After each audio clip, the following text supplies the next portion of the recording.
Bonjour les amis, j'espère que vous allez bien. Bon les gars, débrief du match du Bayern Munich contre le Real Madrid en quart de finale aller de la Ligue des Champions et une victoire méritée de la part du Bayern Munich 2-1.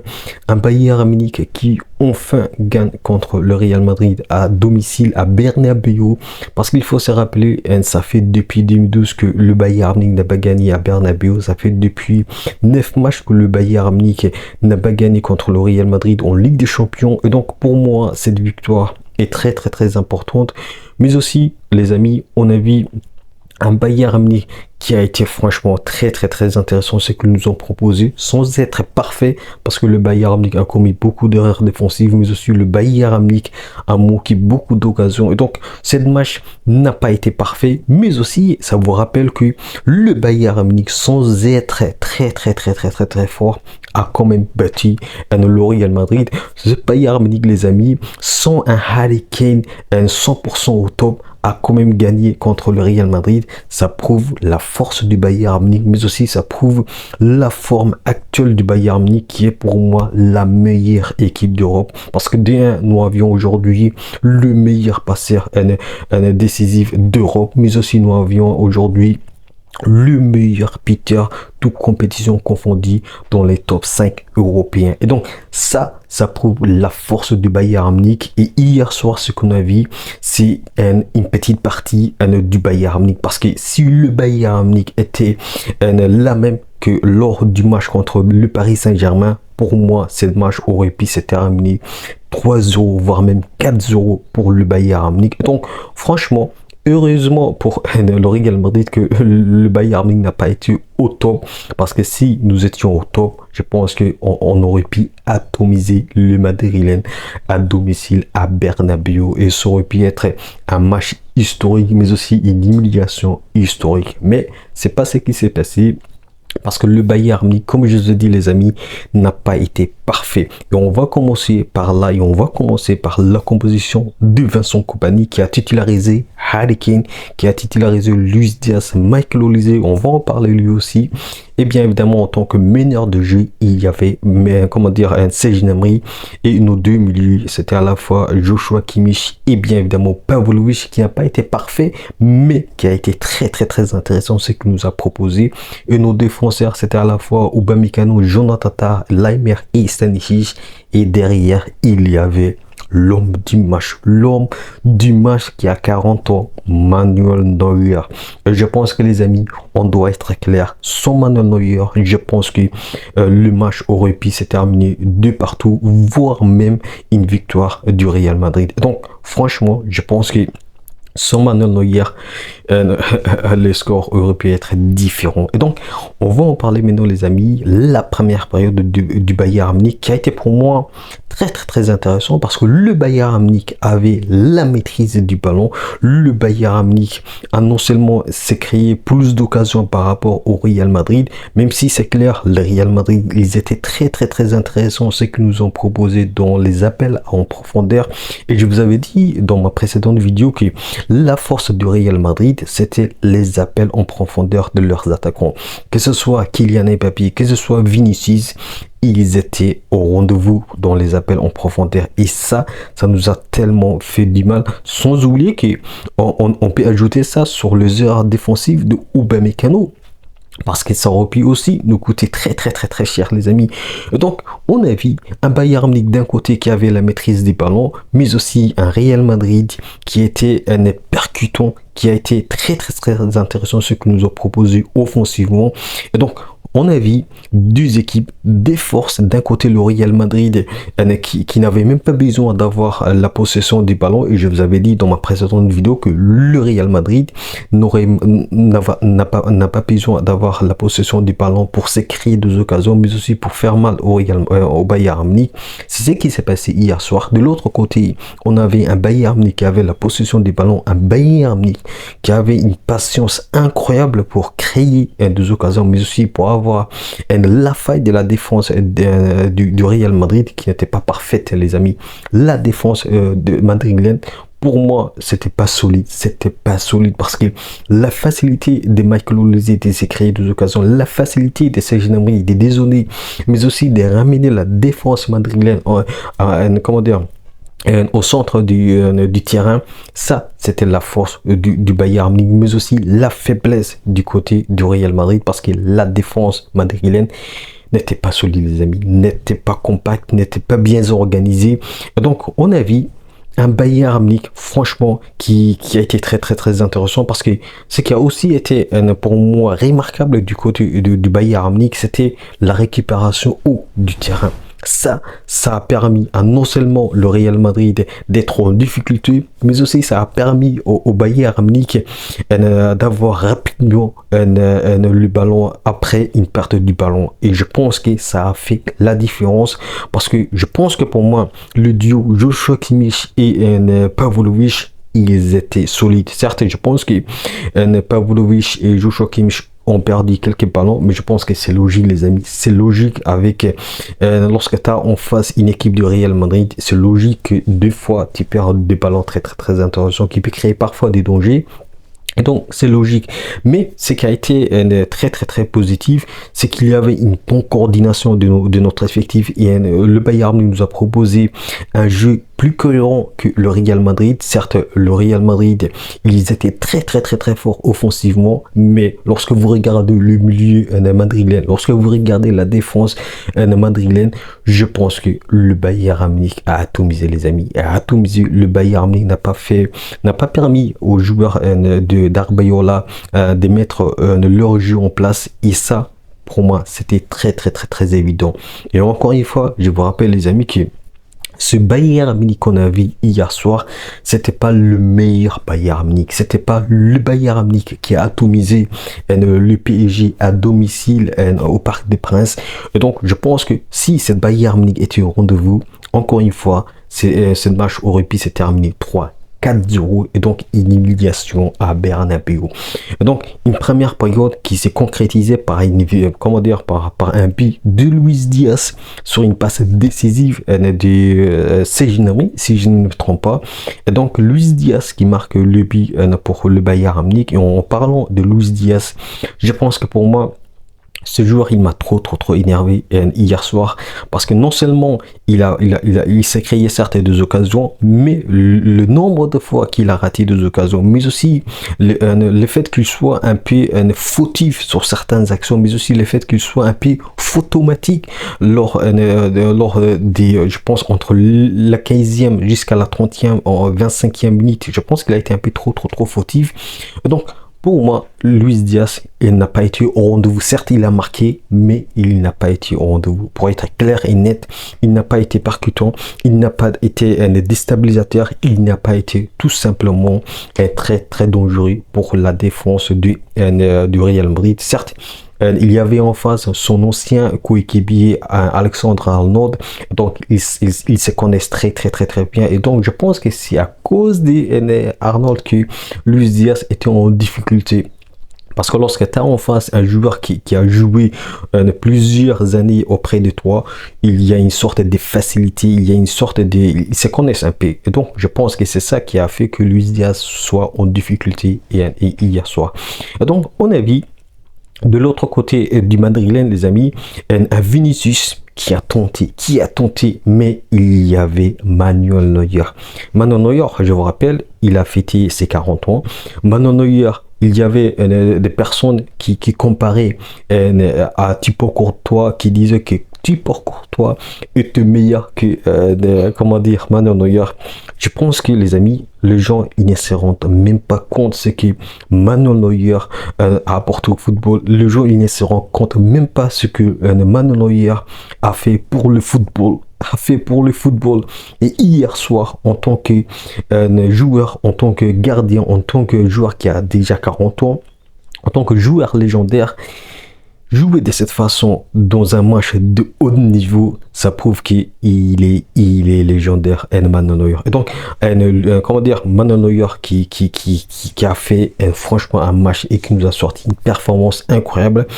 Que ce soit Kylian Mbappé, que ce soit Vinicius, ils étaient en difficulté face à Manuel Neuer. Et donc, je pense qu'encore une fois, sans Manuel Neuer, le Real Madrid aurait pu marquer des buts dans cette première période. Mais aussi, les amis, je dois être clair, le Bayern Munich aussi aurait pu marquer plus de buts parce que non seulement Upamecano a manqué l'immanquable, ça prouve que c'est un défenseur. Ça prouve que c'est un défenseur parce que si c'était un attaquant, normalement, il aurait pu convertir.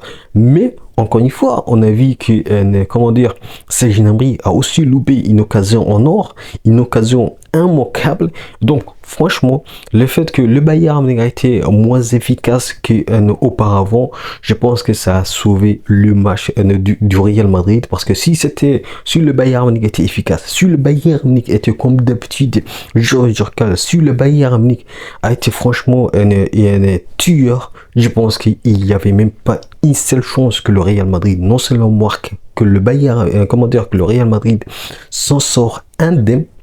Et sur cette petite score, je pense que le score aurait pu être différent si le Bayern Munich était franchement au rendez-vous. Le grand Bayern Munich qu'on connaissait, le grand Bayern Munich qu'on connaissait en Ligue des Champions, mais aussi qu'on connaisse aujourd'hui en Bundesliga.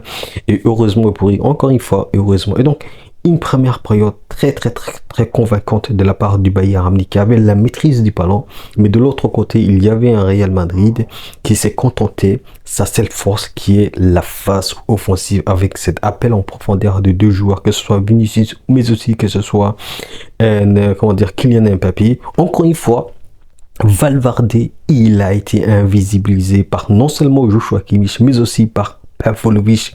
Ça, c'est très intéressant parce que ce n'est pas tout le temps que Valverde soit invisibilisé. Et aussi, il faut se rappeler, les amis, que Valverde, il est dans une meilleure forme. Et donc, le fait qu'il s'est faufilé, qu'il s'est invisibilisé avec l'effectif du Bayern Munich, ça prouve que aussi, les amis, que nos milieux ont été très solides, très compacts, mais aussi très cohérents, ce que nous ont proposé.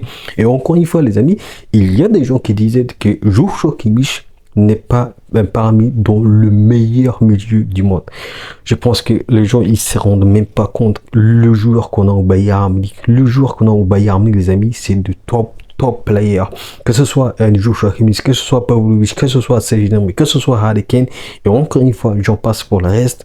Pour moi, il faut pas, les amis, nier la force du Bayern Munich, la force de notre effectif, parce qu'un jour ou l'autre, les amis, je pense qu'avec ça, on va remporter la Ligue des Champions si ça continue. Et donc, on a eu une première période très intéressante de deux équipes, une première période très intéressante en termes de football, mais aussi en termes d'intensité, parce que les deux clubs nous ont proposé quelque chose quand même, les amis. Et donc, la deuxième période, après le début de la deuxième période, le Bayern Munich marque tout de suite à la 46e minute sur un but de Harry Kane, sur une passe décisive de Michael Olise. Encore une fois, les amis, j'ai même pas parlé la première période de Michael Olise parce qu'il a été étincelant, il a été percutant, il a été déstabilisateur, mais aussi c'était le joueur le plus créatif du côté du Bayern dans cette première période. Et donc, le fait qu'il a fait cette passe décisive, c'est une sorte de récompense. Ça prouve qu'il a été dans une meilleure forme. Donc, le but de Harry Kane aussi, encore une fois, qui a été invisible dans cette première période. Certes, je peux comprendre parce qu'il est pas à 100% de sa capacité à cause de sa blessure.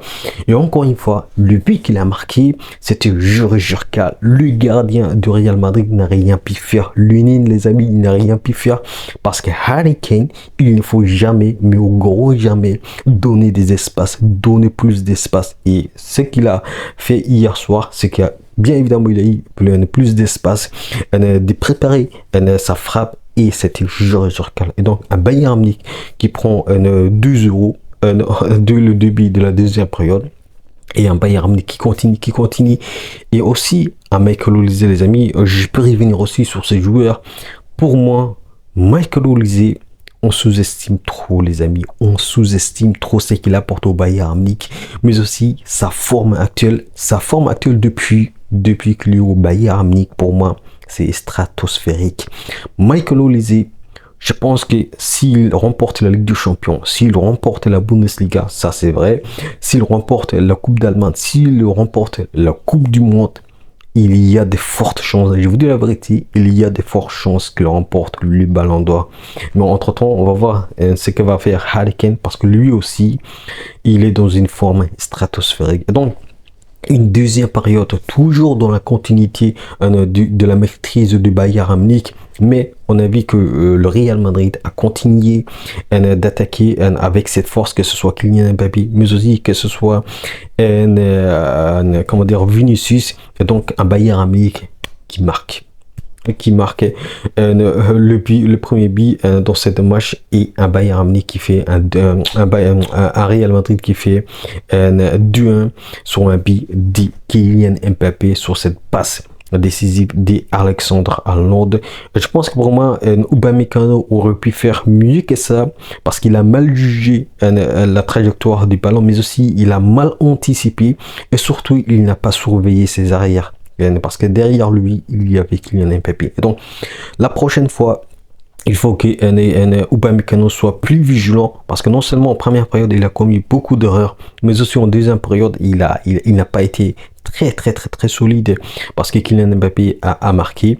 Mais en général, je pense que pour moi les amis, Upamecano, il a fait un bon match. Il a fait un bon match, parce qu'en première période, il a été très solide. Il a mangé non seulement Vinicius, mais aussi il a mangé Kylian Mbappé. Donc ça prouve que Upamecano, lui aussi, il a fait un bon match. Malgré cette bille que Kylian Mbappé a marqué, pour moi, il a fait un bon match, les amis.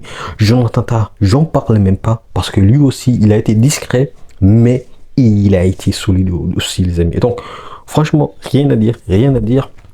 Mais ce but que Kylian Mbappé a marqué, je pense qu'on aurait pu éviter. Nous l'aurions pu éviter, parce que, franchement, comment dire, Manuel Neuer, il a déjà empêché Kylian Mbappé de marquer sur cette face à face. Ça c'est Manuel Neuer, les amis. C'est Manuel Neuer. Franchement, on parle moins de Manuel Neuer, mais il faut qu'on parle de plus en plus. Manuel Neuer, il était l'homme du match. Et puis, les amis, avant de conclure cette vidéo, je pense que pour moi, le coaching de Vincent Kompany, on doit tirer notre chapeau. Parce que le fait de faire rentrer non seulement Jamal Moussa, le fait de faire rentrer Alphonso Davies, le fait de faire rentrer, comment dire, Puchov, ça a été très intéressant, les amis, parce que on a un pont qui n'est pas un pont très comment dire, large, on a une profondeur de pont qui est très restreint, mais des qualités. Hier soir, on a vu des qualités qui ont rentré, des joueurs de qualité qui ont rentré, et ça a fait la différence, les amis. Et bien évidemment, l'autre point très positif pour le Bayern Munich, c'est que Aurélien Tchouaméni, les amis, il va pas jouer au match retour, parce qu'il a pris un carton jaune. J'aurais aimé que Kylian Mbappé prenne un carton jaune. J'aurais pu aimer que Vinicius prenne un carton jaune, mais ce n'était pas le cas. Mais les amis, on a fait les tafs. Parce qu'il faut que les gens, les amis, se rendent compte que ce Bayern Munich, c'était pas le meilleur Bayern Munich. Ce Bayern Munich n'était pas le Bayern Munich qu'on connaissait en Bundesliga récemment, en Ligue des Champions aussi.